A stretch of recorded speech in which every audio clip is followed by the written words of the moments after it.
Contact Protocol, Glimpsing the New Earth and Increased Telepathic Ability. July 30, 2013. Wes. Hello dear friends, it's great to connect with you on this night.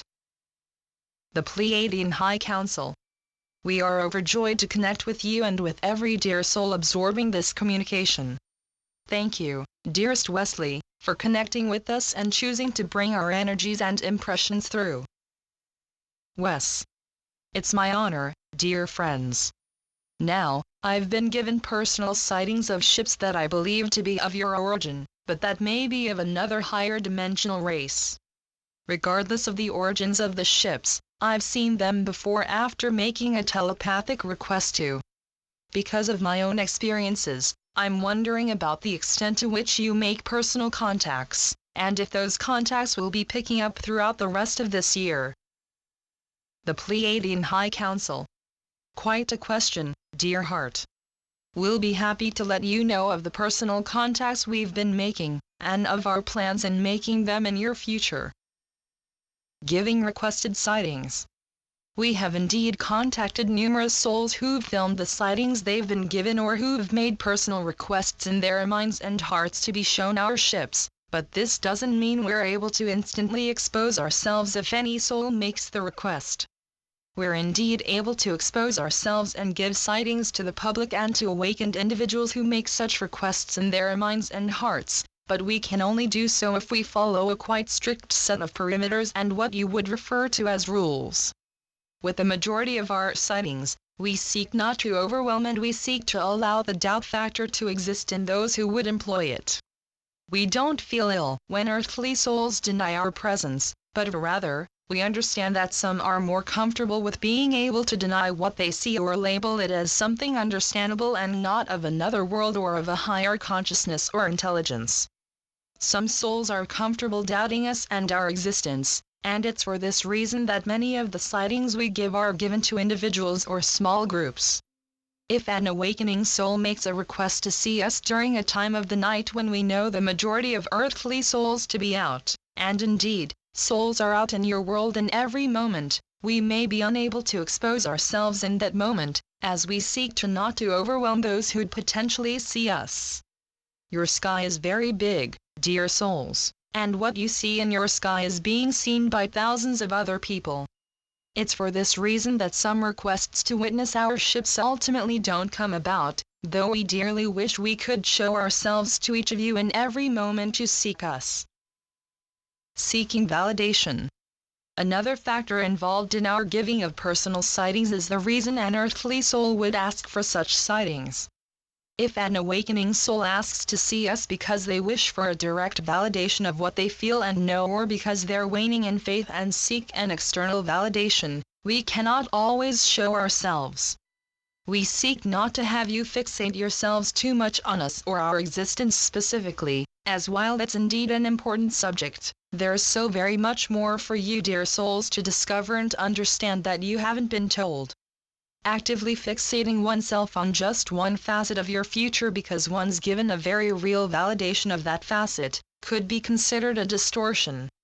There are very complex procedures in play regarding our contacts with humanity and with awakening souls, but in the immediate future as your collective energies lighten significantly, and we find ourselves able to make less feared sightings and contacts, we'll be able to step up the sightings and personal contacts we give more than we already have. We would say that we're going to step up the amount of channels we speak through as well, but that won't be a direct result of our actions or of the cleansing of the collective consciousness of humanity and the resulting fear that won't be shown in your collective regarding our existence. Rather, this will come about because of the awakening taking place in the Lightworker collective, and because many more souls will choose to open themselves up to our energies and impressions. We'll be communicating with humanity as much as we always have. It's simply that more souls will pick up on us and your collective will find themselves less ridiculing of our presence and wish to assist you along your evolution, and will become more understanding of it.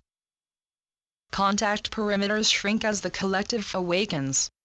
Wes. Thank you for explaining, dear friends. So if I read this correctly, you will be stepping up requested personal contacts in the immediate future? The Pleiadian High Council. Indeed we will, but again, there are certain perimeters and procedures we must adhere to before making such contacts, which will be lightened more and more as your collective becomes more allowing of our presence. Our ability to make direct contacts with your world will coalesce with the collective's opening up to the reality of our presence, and as your collective opens up to us and our existence, so will the perimeters and procedures we've had to adhere to gradually shrink. We will indeed be making more personal contacts with souls who request them, and this will come about widely in a time when our presence is understood and accepted, rather than feared or laughed away.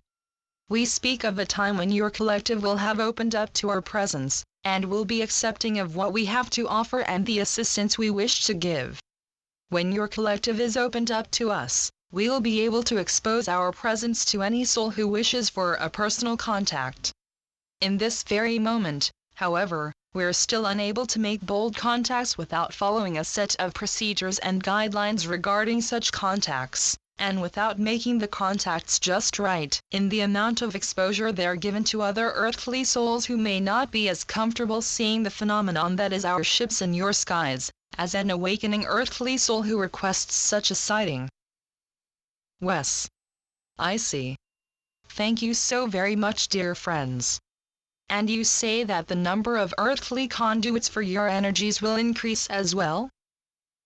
The Pleiadian High Council. Quite exponentially, dear souls. Training for the Earth's ascension. As we said above, more souls will become open to the reality of our presence. Souls who've come from our collective and from various other collectives working with the Galactic Federation and the Light Forces overall, have incarnated on your world in a direct effort to become bridges between the higher dimensions and the earthly realms they've funneled themselves down into. Various awakening light workers take roots in our collective, as well as those of the Andromedans, Arcturians and Sirians. However, beyond the races of the Galactic Federation incarnated on your world to bring forth truth and light and act as conduits for our energies and impressions, there are a plethora of souls on your earth now who've trained for the ascension taking place throughout various earthly lives. You've each experienced incredible challenge and diversity as you went about your earthly growing and learning, and you've largely completed your training as you seek in this final life of yours on the lower dimensional earth to awaken the populace and help your entire collective to feel the energies you're bringing through yourselves and absorbing in increasingly pure measures. Flourishing communication and the new earth. More souls will become open. Not just to our energies and impressions, but to those of so many other beings and collectives situated in these blissful higher realms. Communication from the realms of spirit will flourish as strongly as rock and roll music flourished in the 1960s on your planet, as so many souls will find themselves imbued with the natural ability to communicate with the beings existing in the higher dimensions. A renaissance will occur in your collective. A revolution of sorts that will see every soul seeking the higher dimensions and working together to rebuild your planet in ways that act in accordance with the needs of every earthly soul. Wes. Could you paint us a further picture of the new Earth we're heading into and building? I'd love to hear some more about this future and about the work we'll be doing. The Pleiadian High Council. We'll explain these aspects of your future with joy and love, dearest Wesley. We would first ask you to keep in mind that you're each creating your realities individually and collectively, and while what we'll give in regards to your future is indeed set in stone as we'll be giving a general prediction, the details of your future and just how it's brought about have always been left up to you. We ask you to envision an Earth that works in the interests of each of its sovereign citizens. We ask you to envision a world literally glimmering with beings of pure consciousness and understanding, who've worked through the bulk of unawareness and density they'd fed and allowed to accumulate, and collectively found the realms of full consciousness. We ask you to envision a world where the citizens have peacefully uprooted those in power and influence, and have taken to running your earth in the ways that work best for each citizen. Envision, dear souls, A world where every soul is given a specific position to help keep the earth and your society in good health. We ask you to envision a world where money is not a factor. A world where money was once a factor and currency was used in the initial stages of that world's collective's building of their future, but where it's since long faded away from use as it's become outdated. The New Earth continued.